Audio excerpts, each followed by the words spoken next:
आप सभी को नमस्कार, राम राम, जय हिंद।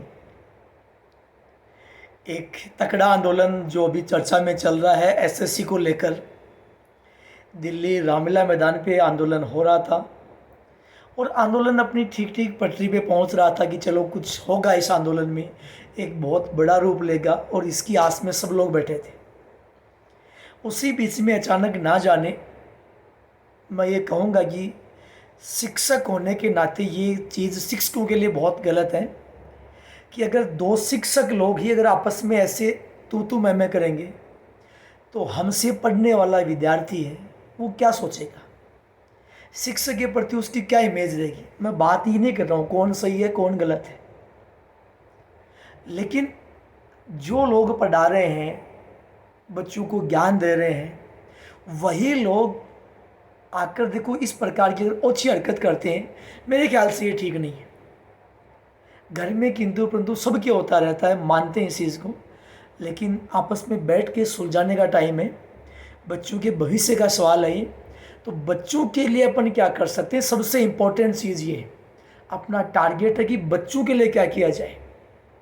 आपस में तुम्हें करने से क्या रिजल्ट आने वाला है, फिर तो हम सरकार के सामने खुद ही कमज़ोर हो गए।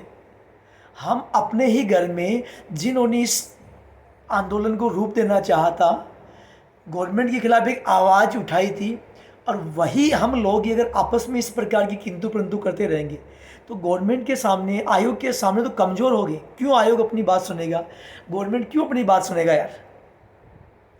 तो हो सकता है, देखो गलती एक से नहीं होती है, ये मान के चलो, कहीं ना कहीं अपनी जगह हो सकते हैं दोनों इंसान, कहीं ना कहीं सही है और कहीं ना कहीं दोनों गलती भी होंगे। लेकिन इस प्रकार की कंट्रोवर्सी अगर बच्चों के सामने जाती है तो ये कतई ठीक नहीं है, उनके लिए बहुत गलत चीज़ है। एक बहुत गलत मैसेज बच्चों के बीच, उनके पेरेंट्स के बीच, गार्जियंस के बीच, समाज में जाता है कि जिन शिक्षकों पे भरोसा करके हमने अपने बच्चों को वहाँ भेजा और लास्ट में वही शिक्षक आपस में इस प्रकार की हरकत कर रहे हैं। तो ये मेरा पर्सनल ओपिनियन है कि मेरे ख्याल से मैं एक शिक्षक होने के नाते इस चीज़ को सही नहीं मानता हूँ। इसका सही सॉल्यूशन ये कि आपस में बैठ के उस चीज़ का सॉल्यूशन निकाला जाए कि यार अपनी कमियाँ क्या रह गई थी, कि अपनी कमियां क्या रही थी कि अपन आगे तक नहीं पहुंच पाए, अपनी बात आगे तक नहीं पहुंच पाई, उस कमियों को सुधारा जाए। यार गलतियां होती हैं, देखो आंदोलन करते हैं उनमें छोटी मोटी किंतु परंतु चलती रहती है यार। तो उन जिनको ज़्यादा पता है इन चीज़ों के बारे में, उनको भी आपस में बैठ के डिस्कस करना चाहिए कि अपन इस प्रकार इस वे में चले तो क्या पता कुछ ठीक हो जाए, और ठीक होना ही है। ऐसी बात नहीं है कि अगर सारे लोग एकजुट रहेंगे, एकत्रित रहेंगे तो 100% सोल्यूशन निकलना ही है। लेकिन अपन ही अगर तितर बितर हो गए, एक एक अलग हो गए यहाँ पे, तो फिर कोई मतलब वाली बात नहीं है। लाखों स्टूडेंट्स का विश्वास टूटता है, जो अपन से पढ़ता है क्या सोचता है अपने बारे में, क्या इमेज रही होगी। क्या देखते हैं सारे लोगों को ही, अब उन दो की जगह ऐसी बात नहीं है, काफ़ी लोग और आ चुके हैं जो बार बार इसमें बोल रहे हैं उसने ये किया उसने ये किया। अब ये एक दूसरे पे ब्लेम लगाने का समय नहीं है, ये आपस में बैठ के आपस में डिस्कस करके चीज़ों को समझने का, आगे बढ़ने का वक्त है। कौन गलत है कौन सही है,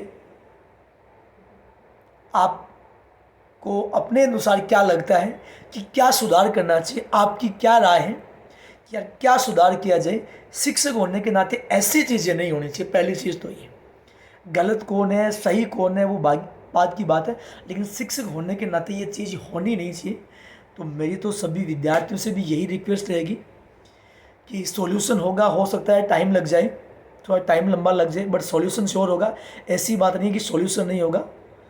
और सभी शिक्षकों से भी ये भी निवेदन है कि सबको एक साथ बैठ के इस मुद्दे को जल्द से जल्द सुलझाया जाए और अपने आंदोलन को बड़ा रूप दिया जाए, सॉल्यूशन निकाला जाए, एग्ज़ाम की पारदर्शिता की जाए, इडिक्विटी को हटाया जाए, एसएससी को संज्ञान में लाया जाए, गवर्नमेंट को होश में लाया जाए कि आप लोग बच्चों के भविष्य कर क्या रहे हो।